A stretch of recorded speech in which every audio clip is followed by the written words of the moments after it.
Hey guys, I'm back again and I'm here to do the Read Doris tag. I would like to wish Doris a very, very happy birthday. Joyeux anniversaire, all the way from France. Welcome to the 50s, darling. You will be fabulous in your 50s and you will enjoy every single minute of it. It's not as bad as everybody says it is. This tag, I mean, I don't often do tags, you know, on my channel. There was a moment where I did do a lot of tags. But every now and then somebody on BookTube drags me out and kind of gets me to do a tag. Now, I wasn't tagged in particular in this one, but that's okay. That's all right. I'm following, so I know what's going on. And I love Doris as well, and I love her videos. And I think if you haven't been watching her videos, you need to check out Doris's channel. She reads just about everything, I think. There isn't anything I don't think that Doris doesn't read. That's why for this particular tag, I had to look a little bit. So let's get started with the tag. First question or prompt. D is for Doris, a book written by and or about a Doris. So I had to think about this one. Now, of course, the first person that came in mind was Doris Lessing, the Golden Notebook.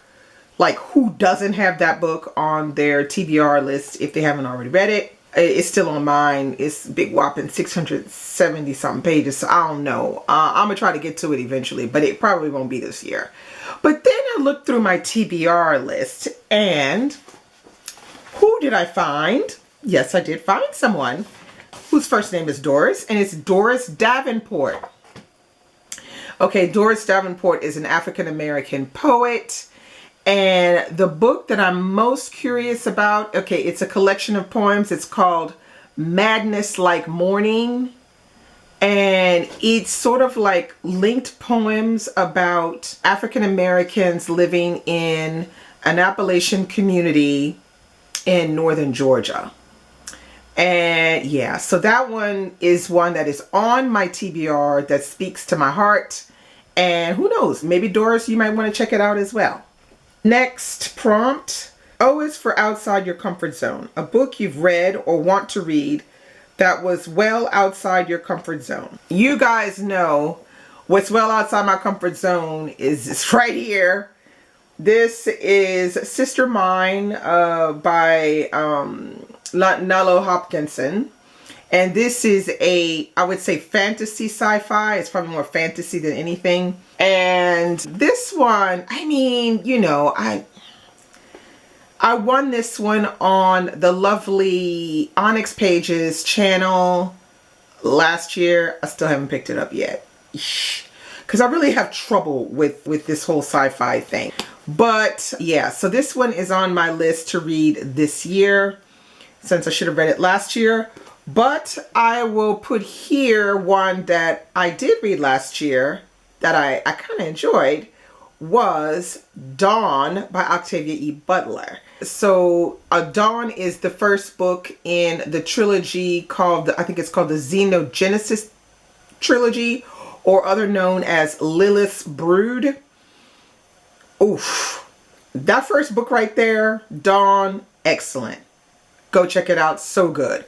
Sadly for me, the second and third book, they kind of go down. They're not as interesting in the same way that Dawn was. As a whole, I think I would get Lilith's Brood, all three together. I give it maybe about a 3.5. But if I had to rate them individually, I would give Dawn a 4. And I think, I can't remember what the second one was called. One is called Imago. And I can't remember what the other one is called. But it would be, I think it would be, the second one would be 3 stars. And the last one would be like a 2.7 stars, something like that. So yeah, okay. Okay, next question. R is for recommended, a book, topic, or theme Doris featured on her channel that intrigued you. Tell us all about it and the books you've read or want to read thanks to Doris. All right, for this one particularly, I have this whole, I guess it's like a trilogy by Esmeralda Santiago. Okay, I have a default in my reading concerning Hispanic writers, whether they be from Spain, South America, Central America. There is a void there that I need to fill. Okay, there's a gap. So what is really good on Doris's channel is that she often speaks about Hispanic and Latinx writers. So the one that she's spoken about that really spoke to me and said, ooh, I need to get that. That sounds really good. Is, yeah, Esmeralda Santiago's When I Was Puerto Rican, Almost a Woman, and the Turkish Lover. And I think not so long ago she talked about another one by her called America's Dream. So I would say I would be very attracted to reading this trilogy because Esmeralda Santiago is basically talking about arriving in the States. I think she arrives in the States and she's like maybe 10 or 11, something like that. And how she grows into a woman. So When I Was Puerto Rican, it's when she's like a almost teenager. And then Almost a Woman, I think she's sort of like maybe in her 1920s or something. And then The Turkish Lover maybe a little bit later. I'm not really sure. Maybe like in her, mid-20s or something like that. And I think America's Dream is about a maid, if I'm not mistaken. So the first three, I'm really interested because it talks about Esmeralda Santiago, and America's Dream because it just seems like an interesting storyline. So that's how I'm going to start to fill the void of, not having enough Latinx writers in my past reading history. Okay, next I have, so I is for Indeed. She's crazy about cats and bees. A book about cats or bees or any other animal, or notably featuring them in the story and or on the cover. Okay, yes. Doris loves cats, me a little less. Or let's just say I like cats when they're at somebody else's house. Let's just put it that way. So I love it when Doris's cats are on screen because she interacts with them. It's beautifully, and her cats they both have attitudes. I think it's really funny. But I'm not a fan of cats because I'm allergic. Bees, on the other hand, I'm okay with them. Love honey. Okay, I'm not vegan, so let's move on.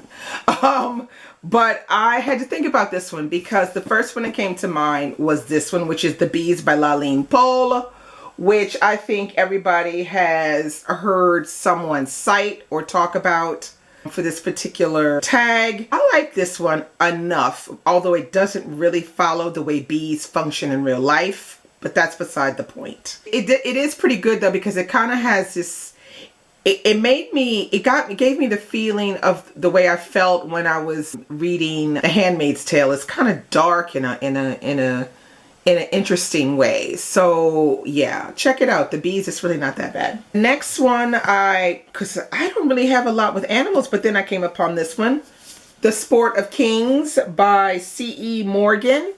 This one is about the racing horse community, and I think this one was either up for the Women's Prize a couple of years back, and I really wanted to read it, and I never got to it. It's quite the chunker. It's clear over.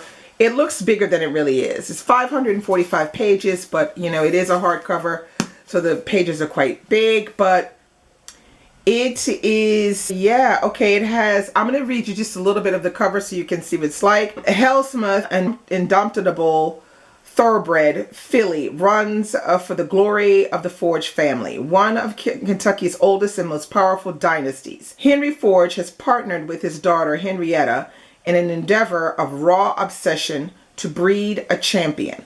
But when Almond Shaughnessy, an ambitious young black man, comes to work on their farm after a stint in prison, the violence of the Forge's history and the exigencies of appetite are brought starkly into view. Entangled by fear, prejudice, and lust, the three tether their personal dreams of glory to the speed and power of Hellsmith.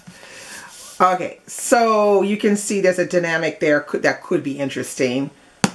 There's a horse on the cover. It's about racehorses, so I'm planning on reading this one this year because I always try to read 10 books over 400 pages.